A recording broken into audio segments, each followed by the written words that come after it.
safar iyo socdaal gelin magaalo iyo suuqna tagin markaad sarriftoonaysan si fudud waxaad uga heshaan sariflaha Cabdinaasir kaga sarrifo saacad kasta sariflaha Cabdinaasir tixirka ugu fiican ee suuqa noocyada lacagta oo dhan idinkoo adeegsanaya lambarada saadka iyo dahabka ee halkan idinka muuqda haddaba ku xidhnaada sariflaha Cabdinaasir oo kala xiriir telefoonada shaashada kaaga muuqda waxaan doonayaa markaan soo dhaweyno safiirka midowga Yurub Nicholas Fernanda aan soo dhaweyno. Good evening, everybody. As Mrs. Edna said, we have guests, so I will speak in English. Minister,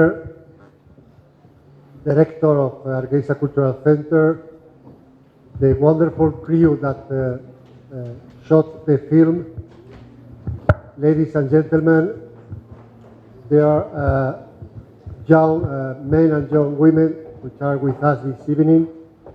Thank you very much. It is a real pleasure for me as Ambassador of the European Union to be with you tonight. safiirku hadalkiisa wuxuu ku bilaabay sidii Dr. Adna aadan sheegtay anaguna English baan ku hadlayaa maadaama dad ajnabi joogaan wuxuu salaamay wasiirada marti sharafta kale dhalinyarada ka soo qayb gashay si gaar ah wuxuu salaamay dhalinyaradii filimka soo diyaarisay wuxuu dhamaantiin aad baan ugu faraxsanahay inaan caawa halkan idila joogo. I already did that last year when I was here during the World Fair. Being in the cultural center really motivates me to start with a story because we are talking about culture. So I will tell you a story. markii ugu horeysay xarunta dhaqanka yimaado waxay sanadkii la soo dhaafay bandhiga carwadii buugaagta caalamiga ah markastoo halkan yimaadana waxaan jecelahay inaan sheeko ku bilaabo caawana sheekan idin sida I represent the European Union here in Somaliland, but my country of origin is Spain, in the south of Europe. And this country, as the Director General said, the ambition of Somaliland, in my country, 12% of the GDP is based on tourism. So we already reached this ambition that the DG explained in his speech. safiirku wuxuu yidhi waxaan ka socdaa midowga Yurub oo aan safiir u ahay ugana wakiilahay Somaliland caawa halkan waxaan u nimi markaan ka hadlo dalkan anigu ka soo jeeday Spain oo dal fac weyn ah marka la eegayo dhaqaalihiisa GDP-giisa 12% ayay ka gaadhay waaxda tourismka ama dalxiisku sida uu agaasimaha guud ee wasaaradda qorsheynta u sheegay. When I was a child, I think the situation in terms of tourism of Spain and Somaliland was really similar. And at that moment, there was the same ambition, the same impetus to promote tourism. And then there was like a race to attract people to Spain. And at that moment, everything focused on the quantity. We need to increase the number of tourists coming to the country. safiirku wuxuu yidhi markii aan ciyaalka ahaa waxaa jirtay jawigan iminka Somaliland ka jira ee lagu dhiirigelinayo dalxiiska jawi la mid ah ayaa Spain ka jiray waxaa tamar badan iyo waqti badan la geliyay sidii loo xoojin lahaa dalxiisayaasha sidii loo soo jiidan lahaa dad badan oo dalxiisayaal inay Spain waqtiga ay yimaadaan. And then in this race, Spain, a country with about 40 million people, they managed to attract 80 million visitors per year, the double of the population of the country. marka tartanka iyo dadaalka dawladda Spain gashay waxay ku guuleysatay in sanadkii iyadoo dalka Spain dadka ku nool tiradu ay yihiin 40 milyan in sanadkii ay soo jiidato dalxiisayaal lagu qiyaasay 80 milyan waa tiro ku labalaamaysa dadka ku nool Spain. But gradually a lot of people started to think whether instead of quantity, we should start thinking about quality. Why we have millions of tourists in short and t-shirt coming in a rush to see things and leave, and probably just taking pictures and leave. And those people also not spending too much money inside the country. Why not to go for a more quality tourism? Less people, but maybe people that appreciate better what they are seeing, appreciate better the culture and the tradition of the country that they are visiting, and also those people normally have more earning capacity, so they spend more money in the country. markii ay bateen dadkii dalxiisayaasha ah ee Spain imanayay waxa dhalatay dood ah iyo su'aal in la isweydiiyo dadkan badan ay inoo imanaya dalxiisayaasha ee ku imanaya surwaalka gaaban aan lacagta badan bixinaynin maxay faa'iido inoo leeyihiin waxa dhalatay in su'aal la iska weydiiyo in loo baahan yahay tayada dadka imanaya dalxiisayaasha ah inay ka wanaagsanaato tirada oo tirada laga doorbido tayada marka waxay noqotay in ay ka doodaan sidii loo yareyn lahaa dadkaas oo aan dad badan lacag badan bixinaynin laakiinse tayada la xoojiyo oo la xoojiyo dad u imanaya Spain inay arkaan dalxiiskooda sidoo kalena ay ka mahad celiyaan dhaqankooda iyo waxyaabaha wanaagsan ee dalkooda uu leeyahay. So let me share with you this experience. Maybe it can be of help for you now that you are starting to develop this sector. And let me also suggest to the policies that the DG explained to us that yes, it is good to have infrastructure. Yes, it is good to have the human resources to deal with all these people coming. But we cannot forget, please do not forget, that the main value is the paintings themselves. In Laas-geel, you may build a road, and when the road will be built, maybe the paintings are not there if they are not well preserved. If all of us, all of you, but also all of us, we don't give the value to this heritage, to this history which is reflected in these stones.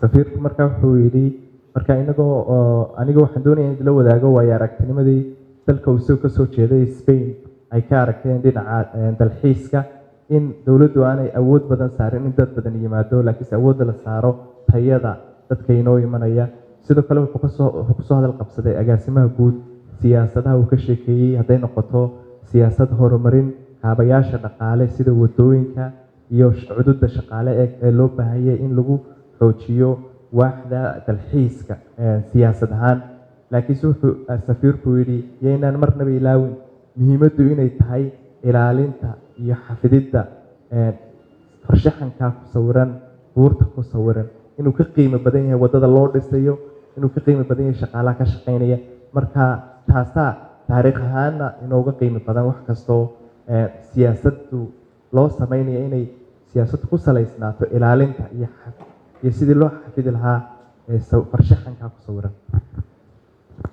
Let me very briefly tell you the 3 reasons why the European Union thinks that helping preservation the heritage of Somaliland, helping to develop this cultural tourism is important. 3 reasons, very, very briefly. The first one is because it is something from which you young people could benefit. It is a source of development, a source of economic and social development, an issue of personal also evolution. I'm talking in English. If you want to work in a hospitality, you want to welcome people coming from outside, you need to speak languages as well. So this is the first reason. We believe culture, heritage, is an asset, an economic asset, and it is good to have the ambition to make it a significant part of your economy. waxaan doonayaa 3 sababood inaan idiin sheego oo midowga Yurub ay u taageerayso waaxda dalxiiska iyo aasaarta qadiimiga ah. Ta koowaad waxa weeyaan dhalinyarada, ilaalinta dhalinyarada sidii ay u noqon lahayn mustaqbalkan, sidii ay uga qayb qaadan lahayn horumarka iyo in iyagu ay wax bartaan, waxbarashadoodaasna inay bartaan xirfadaha loo baahan yahay shaqo ee lagu xafidayo dhaqanka. midowga Yurub wuxuu arkaa dhaqanku in dhaqanka iyo dalxiiska iyo aasaarta qadiimiga inay qayb weyn ka yihiin ilaha wax soo saar iyo ilaha dhaqaale dalka.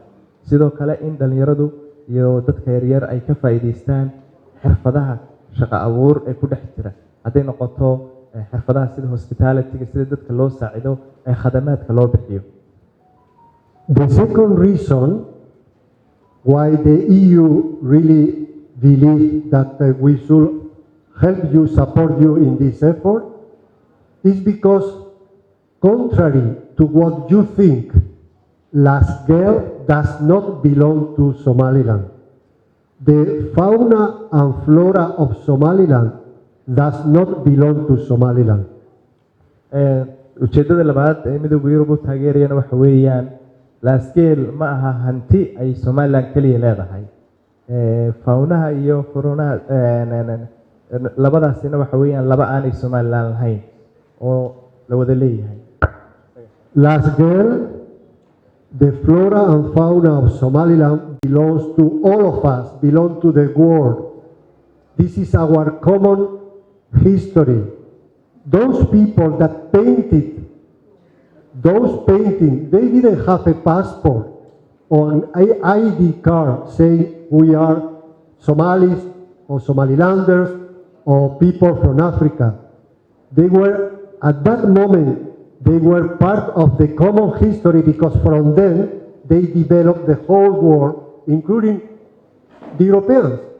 So we want to assist you to preserve them because they are part of our own history. floraha iyo faunaha Somaliland maaha mid idinku aad leedihiin. Laas-geel iyo taariikhda ku duugana mid Somaliland leedihiin.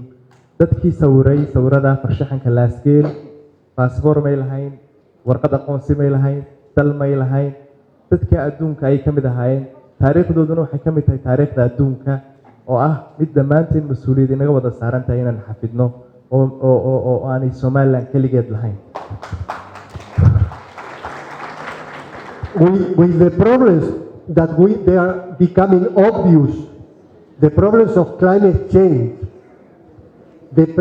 we have seen how much the climate issues, the flora and the fauna are interlinked, so we have to work together to save the world. You may save the borders of Somaliland, but that will not stop climate change to continue evolving. So we need to work together. So this is another reason. cimilada adduunka isbedelaysa waxay saameyn ku yeelatay flora iyo faunaha Somaliland iyo adduunka oo dhan.